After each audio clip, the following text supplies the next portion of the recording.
Il fut un temps où elles incarnaient la quintessence de la beauté, l'éclat du talent pur et une grâce captivante qui illuminaient le cinéma hexagonal. Grâce à des interprétations inoubliables, elles ont été hissées au firmament de la célébrité, un univers où la lumière des projecteurs paraissait éternelle et infaillible, ne devant jamais décliner. Et pourtant, une fois les caméras éteintes, une réalité bien plus sombre s'installait.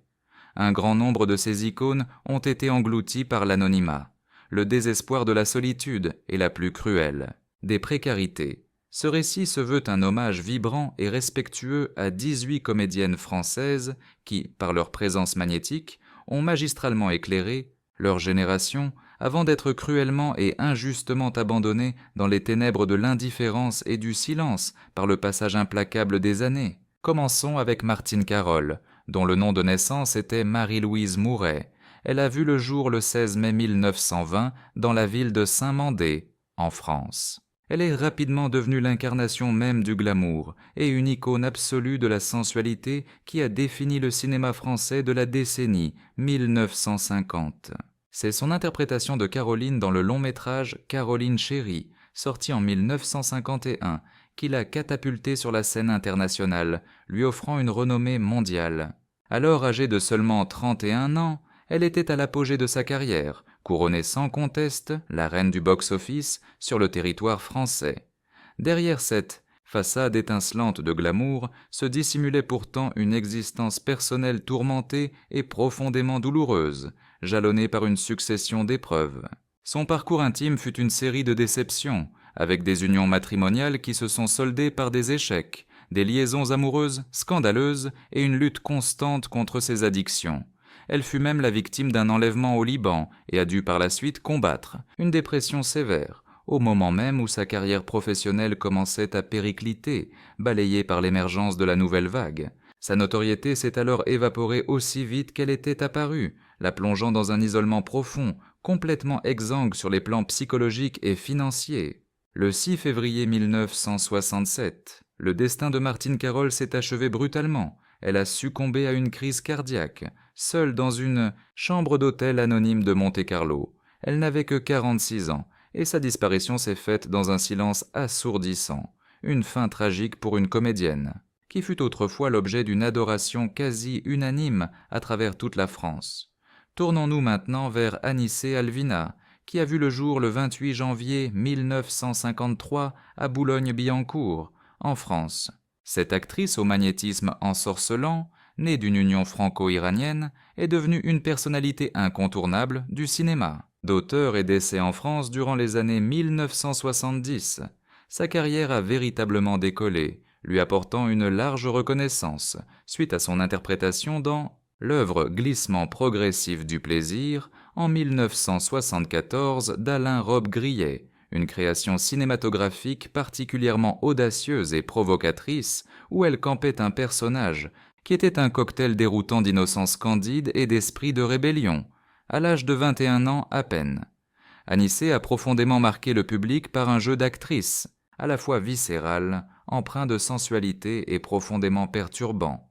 Malheureusement, cette aura sulfureuse qui l'entourait a paradoxalement freiné l'évolution de sa carrière, l'enfermant dans un registre de rôles, marginaux et anticonformistes desquels elle a peiné à se détacher. Au début de la décennie 1980, les propositions de rôles se sont considérablement raréfiées et elle s'est effacée, peu à peu de la scène médiatique, pour sombrer dans une grande précarité et un oubli quasi total. Finalement, emportée par un cancer du poumon, Anicet Alvina nous a quittés. Elle est décédée le 10 novembre 2006, à seulement 53 ans. Sa mort s'est déroulée dans une quasi-indifférence générale, laissant derrière elle l'empreinte d'un talent tout à fait exceptionnel qui fut injustement éclipsé par le temps. Évoquons maintenant le destin tragique de Pauline Lafont, née le 6 avril 1963 à Nîmes, qui n'était autre que la fille de l'illustre comédienne Bernadette Lafont. Dès ses premières apparitions, la jeune femme a su captiver le public par sa beauté brute et indomptable, une spontanéité confondante et une manière de jouer très instinctive. La reconnaissance du grand public est arrivée avec son personnage de Lilas dans le long-métrage L'été en pente douce, sorti en 1987. Alors qu'elle n'avait que 24 ans, Elle y campait le rôle d'une jeune femme éprise de liberté, à l'esprit rebelle et d'une grande sensualité, qui séduisait et fascinait 3 hommes. Ce personnage semblait être le miroir parfait de sa propre nature profonde. Naturellement, elle fut rapidement perçue comme l'un des plus grands espoirs du cinéma français. Néanmoins, derrière cette image prometteuse, Pauline dissimulait une immense vulnérabilité intérieure, menant une existence presque recluse, entourée de très rares amis et en proie à un sentiment de solitude abyssale. C'est le 11 août 1988 que le drame survint, lorsqu'elle a mystérieusement disparu au cours d'une simple randonnée dans la région des Cévennes.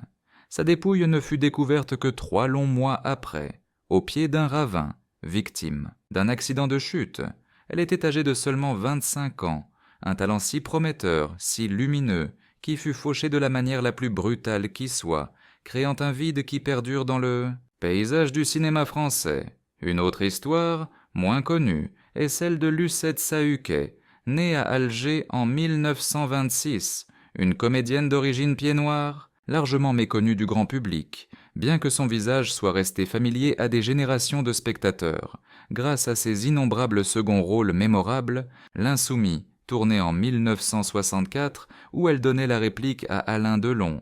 Elle avait alors environ 38 ans. Lucette excellait dans l'incarnation de personnages féminins au caractère bien trempé, des femmes à la fois fortes et rudes, souvent issues du milieu ouvrier ou de la communauté des Français d'Afrique du Nord, apportant une remarquable, comme les inoubliables, « Viens, viens et mon amour, mon ami ». Cependant, une fois les caméras éteintes, son existence fut profondément entachée par un sentiment de solitude. Une succession de mariages qui se sont soldés par des échecs, des rapports conflictuels avec la presse et une décision mûrement réfléchie de se retirer progressivement de la vie publique. À partir des années 1990, elle a opté pour une vie de réclusion volontaire en Suisse, s'enfonçant dans un anonymat de plus en plus complet. Marie Laforêt nous a quittés le 2 novembre 2019, à l'âge de 80 ans, laissant derrière elle le souvenir d'une artiste aux multiples facettes, dont la fin de vie fut marquée par un silence assourdissant. Edith Scobb, qui a vu le jour le 21 octobre 1937 à Paris, représentait l'une des physionomies les plus extraordinaires et les plus énigmatiques du cinéma hexagonal. Son nom reste indissociable de sa performance saisissante dans le chef-d'œuvre angoissant Les yeux sans visage, réalisé en 1960 par Georges Franju, alors qu'elle n'avait que 23 ans. Elle y interprétait une jeune femme au visage mutilé, condamnée à dissimuler ses traits derrière un masque d'une blancheur spectrale. Cette vision est devenue une référence culturelle, une image ineffaçable, gravée dans la mémoire collective du cinéma international, grâce à son apparence diaphane et son aura quasi surnaturelle. Edith s'est imposée tout naturellement comme l'égérie parfaite d'un cinéma d'auteur, à la fois poétique et dérangeant, et pourtant, en dépit de ce rôle qui l'a fait entrer dans la légende, elle n'a jamais réellement bénéficié d'une popularité pérenne auprès du grand public. Se contentant de rôles plus discrets, elle a continué d'exercer sa passion avec humilité, menant une existence simple, volontairement éloignée du faste, des projecteurs et de la frénésie de la célébrité. Insidieusement, le monde du spectacle l'a mise de côté, la plongeant dans un oubli immérité malgré son immense et singulier talent. Edith Scobb s'est éteinte le 26 juin 2019, à 81 ans, laissant le souvenir poignant d'une comédienne fondamentale du 7e art, qui fut pourtant traitée avec une injustice flagrante en étant marginalisée, Maria Schneider, née le 27 mars 1952 dans la capitale française, demeure l'une des figures les plus controversées et tragiques du cinéma français. Elle fut propulsée au rang de star internationale à seulement 19 ans, suite à son interprétation de Jeanne dans le film sulfureux Le Dernier Tango à Paris, en 1972, face au monstre sacré Marlon Brando. Si ce film lui a valu une gloire fulgurante, il a aussi scellé son destin de la plus sombre des manières. Une scène d'agression sexuelle non simulée et non consentie lui a infligé un traumatisme psychologique dévastateur. Profondément meurtrie, Maria a renié ce film pour le reste de sa vie et a entamé une longue descente aux enfers, luttant contre la dépression, l'addiction aux drogues et une existence chaotique. Même si elle a poursuivi sa carrière d'actrice, elle n'a jamais réussi à se défaire de cette image qui lui collait à la peau, ni à retrouver la splendeur et l'innocence de ses débuts. Naviguant constamment dans une grande précarité affective et un profond isolement, elle a été peu à peu effacée de la mémoire collective. Maria Schneider est décédée des suites d'un cancer le 3 février 2011, à l'âge de 58 ans, dans l'indifférence quasi générale des projecteurs qui l'avaient autrefois adulée. Sa trajectoire demeure le symbole tragique du prix effroyable que peut coûter une célébrité trop précoce, née dans la souffrance et l'exploitation. Arletty, de son identité réelle, Léonie Marie Julie Batia, venue au monde le 15 mai 1898 à Courbevoie, fut l'une des plus immenses légendes du cinéma français, aussi bien avant que pendant la Seconde Guerre mondiale. Sa place au panthéon du 7e art fut cimentée par son inoubliable performance dans Les Enfants du Paradis en 1945, alors âgée de 47 ans, où elle déployait une élégance intemporelle, une personnalité hors du commun et un charisme absolument magnétique, avec sa voix rauque si reconnaissable et son jeu empreint d'une incroyable liberté. Arletty a su incarner à la perfection l'esprit d'une femme française moderne, audacieuse et farouchement indépendante. Toutefois, l'après-guerre marqua une rupture brutale dans sa carrière, lorsqu'elle fut publiquement accusée d'avoir entretenu une liaison amoureuse avec un officier de l'armée allemande, reconnu coupable d'intelligence avec, presque complètement effacé des mémoires. Arletty s'est éteinte le 23 juillet 1992 à l'âge avancé de 94 ans, laissant l'image douloureuse d'un monument du cinéma dont le parcours s'est achevé dans le ressentiment, l'amertume et un profond silence. Sylvia Lopez, née le 10 novembre 1933 à Paris, était une comédienne et un mannequin d'une beauté aristocratique et foudroyante qui a illuminé le cinéma européen durant les années 1950. Elle demeure principalement célèbre pour son rôle dans Hercule et la Reine de Lydie, en 1959. Alors qu'elle n'avait que 26 ans, dans ce long métrage, Sylvia prêtait ses traits à une femme d'une froideur captivante, se muant en véritable archétype de la beauté fatale que l'on retrouvait dans les films d'aventure et de mythologie, un genre extrêmement populaire à cette période. Son parcours semblait alors tout tracé vers les sommets, et nombreux étaient ceux qui voyaient en elle la prochaine grande vedette du cinéma français. Mais au fait de sa gloire naissante, le destin la frappa cruellement en lui diagnostiquant une leucémie, quelques mois à peine après cette terrible nouvelle. Sylvia Lopez décédait le 28 novembre 1959, à seulement 26 ans. Sa disparition tragique et soudaine a stoppé net une ascension qui s'annonçait spectaculaire, la condamnant à un oubli progressif, nous rappelant la terrible fragilité de la gloire lorsque le destin brise un rêve avant même qu'il n'ait pu véritablement s'épanouir. Corinne Lucher, venue au monde le 11 février 1921 à Paris, incarnait l'un des espoirs les plus éclatants du cinéma français à l'aube des années 1940. Forte d'une beauté quasi aristocratique et d'une grâce innée, elle a su crever l'écran alors qu'elle n'avait que 17 ans, propulsée par son rôle central dans le film Prison sans barreaux en 1938. Sa performance remarquable en jeune femme insoumise a fait d'elle l'emblème de toute une génération, la consacrant comme une véritable révélation du 7e art. Malheureusement, cette ascension météorique allait être sauvagement stoppée par le tourbillon de l'histoire. Au cours de la Seconde Guerre mondiale, Corinne s'est retrouvée entachée par des accusations de collaboration en raison des liens étroits que son père entretenait avec le régime nazi. Une fois la libération arrivée, elle fut jugée, déchue de son statut d'artiste et bannie par la communauté cinématographique qui l'avait autrefois portée au nu, profondément affectée par la tuberculose. Elle a ensuite sombré dans l'isolement, la précarité et un oubli total. Corinne Lucher nous a quittés le 22 janvier 1950, à l'âge tragique de 28 ans, laissant l'image déchirante d'une comète du cinéma, dont la trajectoire fut fracassée par l'histoire et délaissée par la célébrité. Simone Mareuil, née le 25 août 1903 à Périgueux, reste l'une des présences les plus énigmatiques et dérangeantes du cinéma surréaliste en France. Son nom est entré dans la légende pour son rôle dans l'œuvre, immensément controversé, Un chien andalou.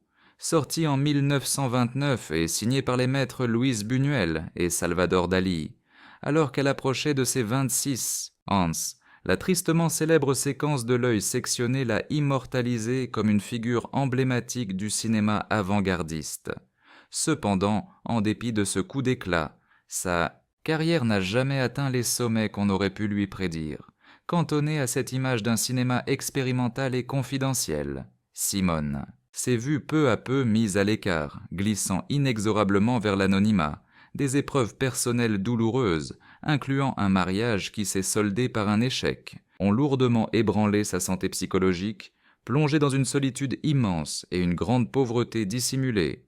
Elle a fini par sombrer dans une dépression profonde et sans issue. Le 24 octobre 1954, Simone Mareuil a choisi de mettre un terme à son existence, en s'immolant par le feu au cœur d'une place publique de sa ville natale, Périgueux. Un acte final désespéré pour une artiste qui fut littéralement consumée par le puissant symbole qu'elle avait elle-même contribué à créer. Odile Versoix, née le 15 juin 1930 à Paris, était une comédienne d'un immense talent au sein du cinéma français, et également la sœur aînée de la célèbre Marina Vladi.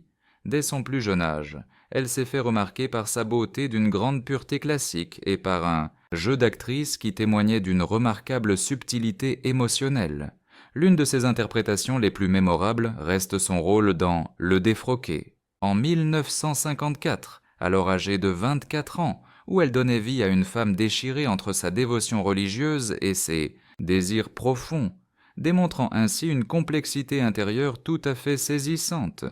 Tout au long de son parcours, Odile est apparue dans plus de 40 films, y campant des personnages complexes et introspectifs, mais sans jamais parvenir à obtenir la reconnaissance que son immense talent méritait. Évoluant constamment dans l'ombre de sa sœur beaucoup plus célèbre et médiatisée, elle fut trop souvent ignorée par la critique et, petit à petit, oubliée par le grand public.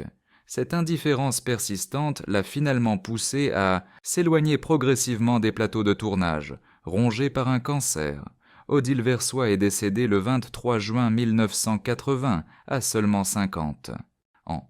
Dans un silence aussi douloureux qu'injuste, Marie Dubois, dont le véritable nom était Claudine Lucie Pauline Uzé, née le 12 janvier 1937 dans la capitale, fut l'une des figures féminines les plus iconiques de la nouvelle vague qui a révolutionné le cinéma français. Elle fut véritablement révélée au grand public avec son personnage de Léna dans le film tiré sur le pianiste de François Truffaut en 1960, alors qu'elle avait tout juste 23 ans.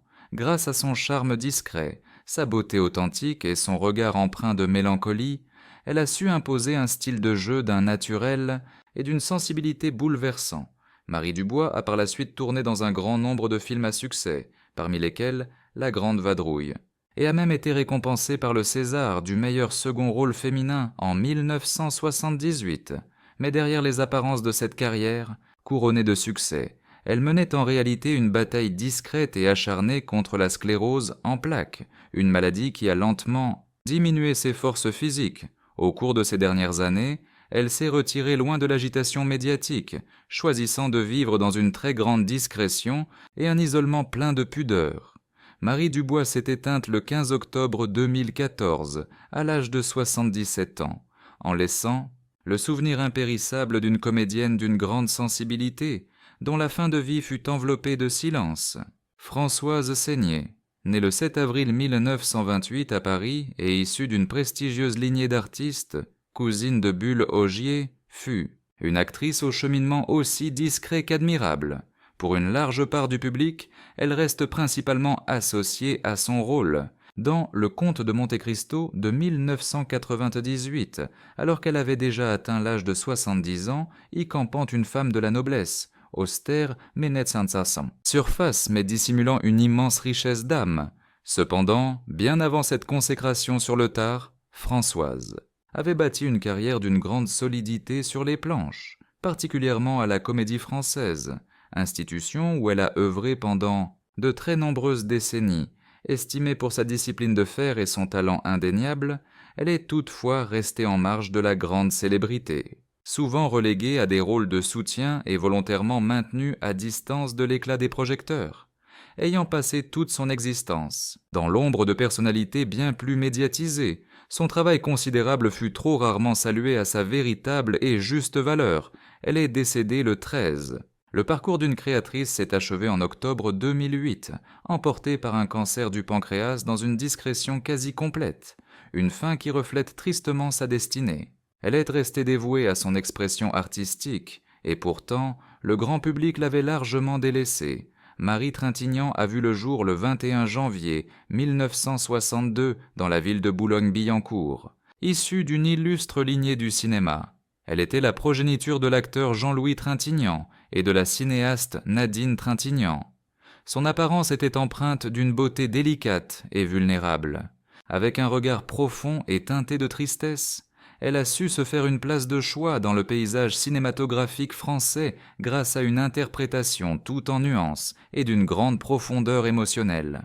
Une authenticité qui a trouvé son apogée dans l'un de ses rôles les plus inoubliables, celui qu'elle a tenu dans le film Une affaire de femme, sorti en 1988. Sous la direction du maître Claude Chabrol, et à seulement 26 ans, elle y campait le personnage d'une femme à la fois tourmentée et d'une grande complexité. Cette performance s'inscrit dans une filmographie pourtant dense et variée. Comptant plus de 30 œuvres, son parcours personnel était en revanche semé d'embûches et d'une instabilité chronique, particulièrement marquée par sa liaison avec le musicien Bertrand Cantat. L'année 2003 marque un tournant tragique. Alors qu'elle se trouvait en Lituanie pour les besoins d'un tournage, elle a été la victime d'une agression d'une violence inouïe, la plongeant dans un état comateux, un coma duquel elle ne se réveillera jamais, s'éteignant le 1er août 2003, à l'âge de 41 ans.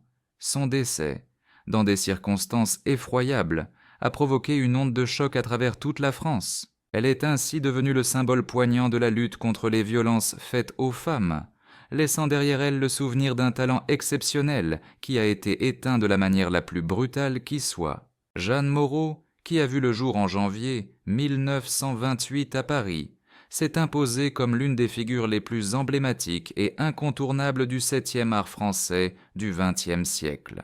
Elle était admirée non pas pour une beauté conventionnelle, mais pour son charisme intellectuel et l'incroyable complexité psychologique qu'elle insufflait à ses personnages.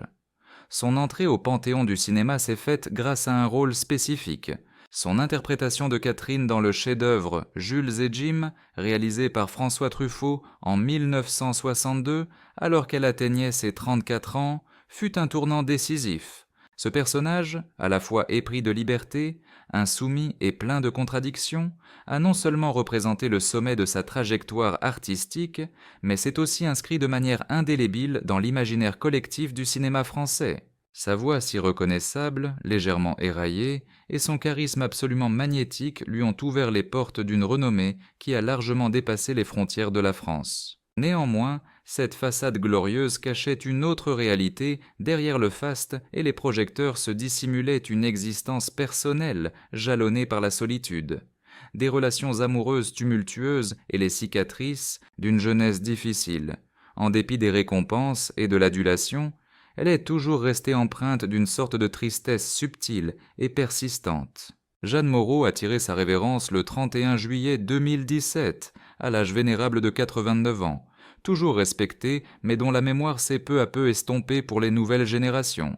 Elle laisse le souvenir d'un feu artistique ardent dont l'éclat a diminué avec le temps jusqu'à disparaître. Une autre étoile, Françoise d'Orléac, a connu un destin différent mais tout aussi tragique. Née le 21 mars 1942 à Paris, elle était non seulement la sœur aînée de la célèbre Catherine Deneuve, mais aussi l'un des espoirs les plus brillants et les plus en vue du cinéma français durant la vibrante décennie des années 1960. Sa carrière a véritablement décollé grâce à sa performance dans le film La peau douce, une œuvre de François Truffaut datant de 1964. Alors qu'elle n'avait que 22 ans, elle possédait une élégance presque aristocratique et un sourire éclatant, qui cachait pourtant une pointe de mélancolie. Son style d'interprétation, incroyablement dynamique et contemporain, a fait de Françoise une figure emblématique de son époque en un temps record. Elle devint une icône de la mode et du cinéma, convoitée aussi bien sur le territoire français qu'à l'étranger. On a pu également admirer son talent dans des films comme L'Homme de Rio ou encore Les Demoiselles de Rochefort, où elle partageait l'affiche avec sa propre sœur. Cependant, alors qu'elle atteignait les sommets de la gloire, son destin a été fauché de la plus cruelle des manières. Le 26 juin 1967, le véhicule dans lequel elle se trouvait a été impliqué dans un accident de la route fatal aux environs de Nice.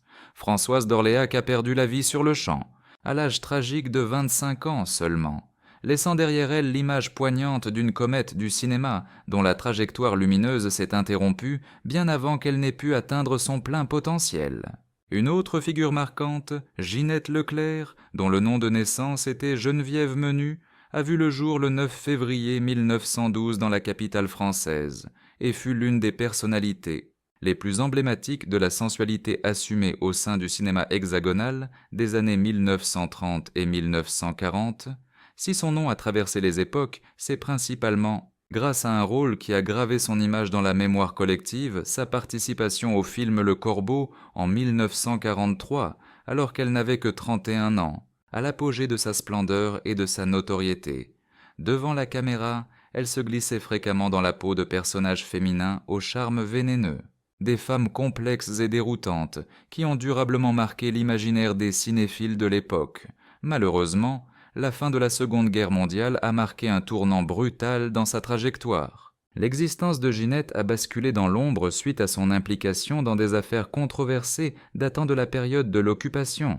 Ces polémiques ont provoqué une chute vertigineuse et rapide de sa carrière professionnelle.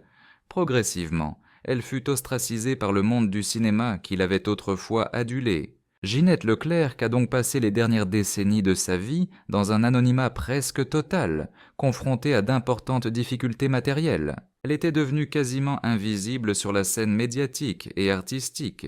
Son existence s'est achevée le 2 octobre 1992, alors qu'elle avait atteint l'âge de 80 ans, scellant ainsi la trajectoire mélancolique d'une célébrité jadis flamboyante, qui s'est lentement effacée de la mémoire collective. Quant à Tania Balachova, dont le nom complet était Tatiana Ivanovna Balachova, elle était originaire de Russie et a par la suite choisi la France comme terre d'adoption, un pays où elle est devenue une personnalité influente, bien que peu médiatisée, du paysage théâtral et cinématographique français du XXe siècle. Pour le grand écran, le public la connaît principalement pour sa prestation dans le film Les Enfants terribles, une œuvre de Jean-Pierre Melville sortie en 1950. Elle avait alors aux alentours de 48 ans et y incarnait une femme au caractère austère, à l'aura sombre et d'une remarquable complexité psychologique. Cependant, c'est véritablement sur les planches que sa carrière a pris toute son envergure.